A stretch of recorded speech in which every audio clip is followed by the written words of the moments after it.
Everyone, welcome to new blog. কেমন আছো তোমরা সবাই? আশা করছি খুব ভালো আছো, আর আমিও বেশ ভালো আছি। আর আজকে হচ্ছে মহালয়া, তো সকলকে জানাই শুভ মহালয়া। সবাই আজকের দিনটা ভালো করে কাটাও। আর আজকে সকাল থেকে ব্লগটা কন্টিনিউ করতে পারিনি, তো এখন অলমোস্ট 1টা বেজে গেছে, তো এখন ব্লগটা আমি কন্টিনিউ করছি। আর পিছনে ওই দেখতে পাচ্ছ রান্নার ওখানে হাঁড়িতে দম হচ্ছে বিরিয়ানি। তো বিরিয়ানিটা আজকে হচ্ছে মাটন বিরিয়ানি। তো চলো দেখি।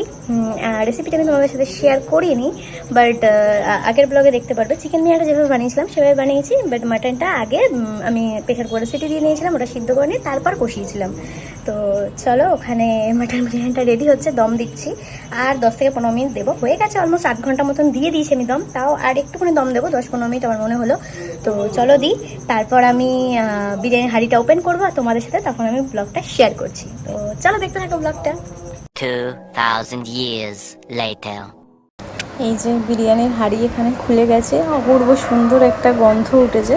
তো আজকে যেহেতু মাটন বিরিয়ানি, তো চলো, আমি মাটন বিরিয়ানি এর আগে বানাইনি, তবে আমি চিকেন বিরিয়ানি, ইলিশ বিরিয়ানি, এঁচোড় বিরিয়ানি, এগ বিরিয়ানি, আলু বিরিয়ানি এগুলো বানিয়েছি, কিন্তু মাটন বিরিয়ানিটা বানানো হয়নি, এবারই ফার্স্ট টাইম। হ্যাঁ, মাটনের সাইজটা আমি কেটেছিলাম মোটামুটি নর্মাল, খুব একটা বুঝতে পারিনি যে কষানোর পর এতটা ছোট হয়ে যাবে। তো যাই হোক, অসুবিধা কিছু নেই, খেতে তো বাস দুর্দান্ত হয়েছিল। জাস্ট অল্প একটুখানি নিয়েছিলাম মাটন, তারপর আলুটা এত গরম ছিল, ভাঙতে খুব অসুবিধা হচ্ছিল। আর সাথে নিয়ে নিয়েছি হচ্ছে একটু কাঁচা পেঁয়াজ। আমি ইদানিং কাঁচা পেঁয়াজটা খুব ভালো খাচ্ছি।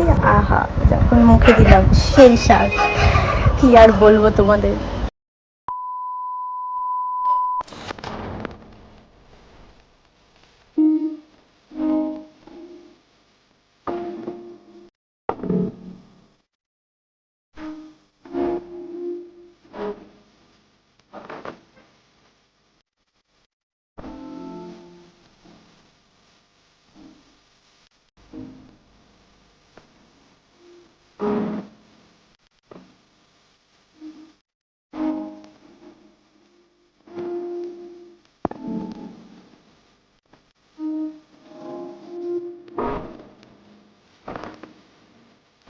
এখন প্রায় সন্ধ্যা, বলবো না, সন্ধ্যা পেরিয়ে গেছে, রাত 7টা 7:30 মতন বাজে। চুলটার অবস্থা খুবই খারাপ। তো দেখি পার্লারে যাব এখন, তো পার্লারে কি অফার দিচ্ছে না দিচ্ছে। এমনিও আইব্রোটা করবো, আর দেখি ফেসিয়াল করবো কিনা এখন আমি শিওর না, তো অফারের ওপর আমি করব। খুব বেশি এখন খরচা করা যাবে না, চাপ রয়েছে পুজোর সময়। তো যাই হোক, হালকা পাতলা দেখি কি অফার দিয়েছে, অফারের মধ্যে মতো কথা করবো। তো চলো, তোমাদেরকেও সাথে নিয়ে যাচ্ছি। চলে এসেছি আমি পার্লারে। তো এই পার্লারটা তোমরা আগেও দেখেছো হয়তো আমার ব্লগে। তো 6-7 মাস আগেও পার্লারে এসেছিলাম, খুব বেশি আসা হয় না, সামান্য আইব্রোটাও করতে আসা হয় না, তো একটু ভিড় ছিল, বসতে হয়েছিল। তো তারপরেই আমার শুরু হয়ে গেল সব প্রসেসিংগুলো। ফার্স্টে ডিটেন করছিল ওরা এখানে, আর ফেসিয়াল ছিল আমার, তারপর চুল কাটিং ছিল, একটু ছিল মোটামুটি। তো আমি একটা টিফিন লাইনের প্যাকেজ ছিল, তো সেটাই আমি করেছিলাম এখানে। তো এখানে হাতের কাজ আমার ভালো লাগে। আন্টিটার মেয়ে সত্যি খুব ভালো হাতের কাজ করে, আর একজন দিদি থাকে, সেও খুব ভালো করে, তো এই জন্যই যাওয়া আরও। তো এখন আইব্রোটাও আমার কমপ্লিট হয়ে গেছে, মুখটা কিন্তু বেশ ফ্রেশ লাগছে। এই যে বাচ্চা এখন আমাকে ভালো করে গন্ধ শুকবে যে কিরম কি ব্যাপার, কোথায় গেছিলাম, তাই না? পুরি বাবারি, ই মা, মশাজার লাগানো আছে, এগুলো চাটি খাবি? ছি ছি ছি ছি ছি ছি ছি। মা, বাচ্চা একটু কষ্ট পেয়েছে, অনেকক্ষণ ছিলাম না তো, প্রায় 2-2.5 ঘন্টা। বাচ্চা একটু কষ্ট পেয়েছে, হয়েছে? মা এসছে, এবার হয়েছে? আচ্ছা, ঠিক আছে ঠিক আছে ঠিক আছে। আচ্ছা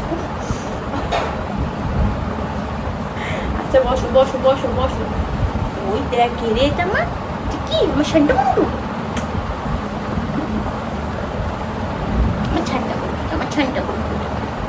আচ্ছা ঠিক আছে, এতটা উই বাবা খেয়ে নিল।